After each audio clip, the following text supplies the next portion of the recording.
Guys, we are back for another unboxing video today. I've had this locomotive on pre-order for well over a year and I'm so pleased that it has now been delivered. It came to me on Saturday and I haven't touched it until this video today. I've finally got some time to unbox it, get it on the layout and see what it's like. And it is the Adams T3 model. It's in the LSWR livery. It's number 563. I have seen this locomotive once. It's actually newly overhauled and has been on the rails in only the last couple of years, I believe. I saw it at the Watercress line for one of their galas. It was a lovely looking loco, and to be honest, if I hadn't have seen it in real life, I probably wouldn't have even purchased it. But what a locomotive to add to my preserved fleet of locomotives. Obviously, if you haven't seen my channel before, I model Heritage Railway. So I had to get the preserved example for sure. So we're going to unbox it today. We're going to get it running with some Southern Railway suburban coaches, which will be really cool. I'll show you those later. And yeah, have a play around with all of its features and have a good look at the loco. So it's going to be, hopefully, a really nice one to see. I've heard some good stuff about it, that's for sure. So let's get right into it. And here it is. Now, full disclaimer, I'm not a reviewer, so I won't be sort of talking you through it like a reviewer would. This is just going to be me opening the model and the box for the first time. I actually haven't looked at anything. I've held off until I'm recording this. So yeah, really excited. I haven't actually got anything owned by EFL Rail before. So yeah, it's first time having a look at their box. And yeah, this is just going to be me opening the box as you guys would the first time you get a model. So here it is. Try not to show my reflection in the packaging. Wow, it looks really nice, that livery. You can sort of see it through the sheet there. Let's have a look at the detail pack. Oh wow, you get proper, they're the proper ones as well. The numbers are actually etched into the plate. Wow, that's incredible. That's really good value. And you get the white codes as well, which is nice. What else is in here? Oh, I see. Right. So you do get a set of wheels which has traction tyres on. Looks like you've got some other detail bits in there. Screw-link couplings, which is always nice. Is there a front coupling in this bag? Yes, there is. There it is.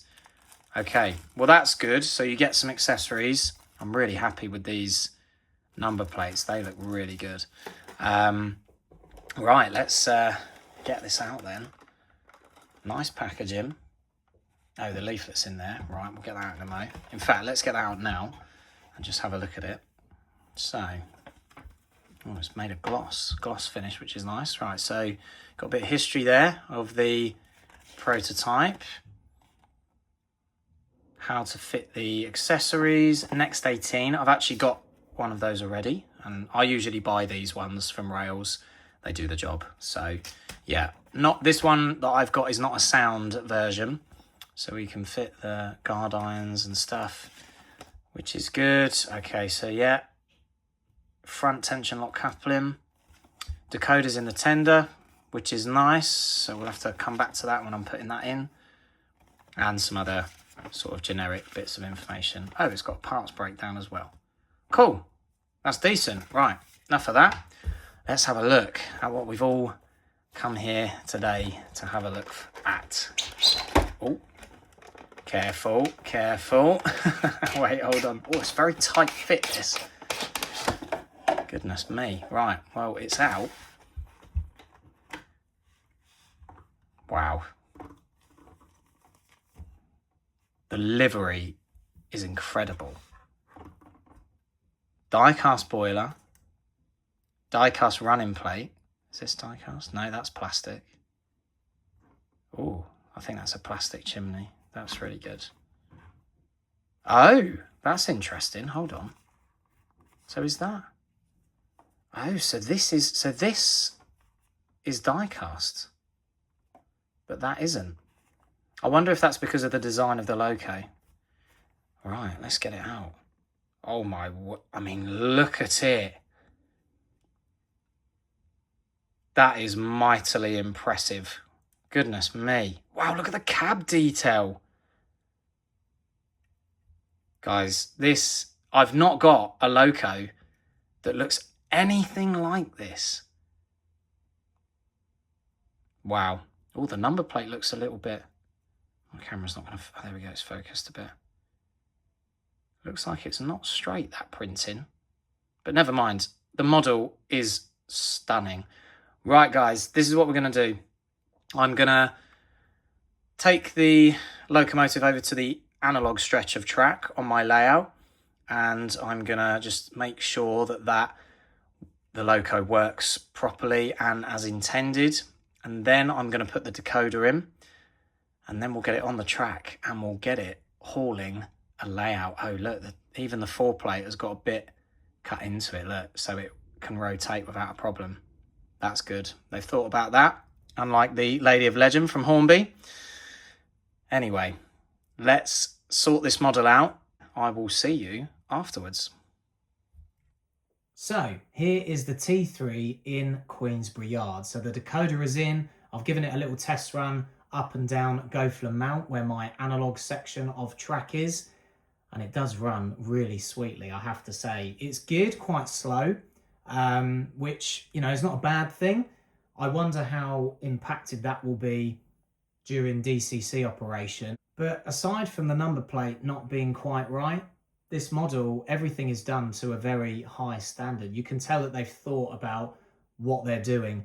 The valve gear representation in between the frames is really, really good. You've got all the pipe work is done to a high standard. The lining is excellent and really precise. But above all, the actual design of the locomotive, they have managed to nail. It looks exactly how it should look compared to the real life example. So very, very happy with the model so far. But yeah, we'll see how it operates. I think it's going to be a good runner. So yeah, fingers crossed everything goes to plan. So we're going to watch this move off shed for the first time. All right, here it goes. Very, very smooth start. Is it going to get stuck on the points here, I wonder?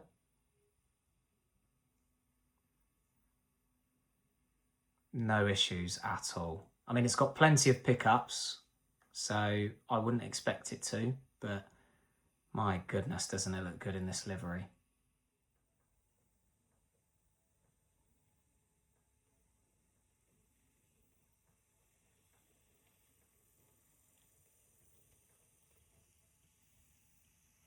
And we're going to be running the loco today with the Maunsell Suburban 1938 set of coaches.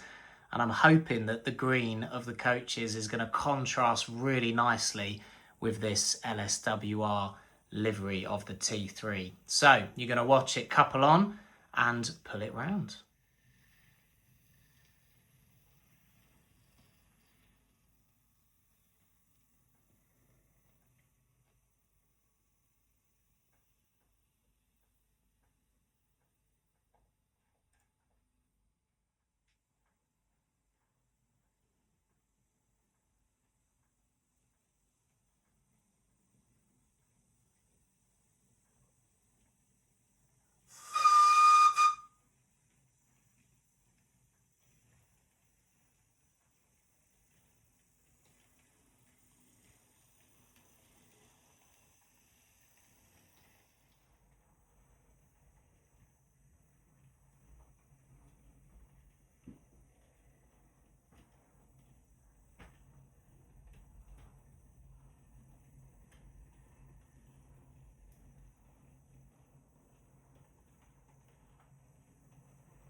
And as well as the T3, I'm going to run my Great Eastern Railways Y14. This one was made by Hornby, equally a quality model, and I'm going to use the LNE Artiques for this one. So yeah, we're going to have two pre-grouping locos running round together, which should be fun.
So now it's getting a bit darker. I have turned the firebox flicker effect on. Look at how well it lights up the cab. That's fantastic. Oh, I love those features.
All right, guys, here we are back in the yard with the T3, and I wanted to end the video by showing you how awesome this firebox flicker is on DCC. It really does illuminate the whole cab, and I don't think I've got one that lights up that much and flickers so well. I really like this feature. I think it's awesome. It brings a model to life, especially with the crew in there as well. So, thank you very much for watching my take on the new EFL T3. Very good model, decent value, made with quality, would recommend 100%. Yeah, it's a wonderful pre-grouping loco, and they've done a great job with it, I have to say. So yeah, it's definitely going to feature in some upcoming videos, maybe even in my next gala, who knows. But yeah, for sure, it was a joy to run today. So yeah, thanks guys, appreciate you watching as always, and yeah, leave a comment and let me know if you have purchased one of these.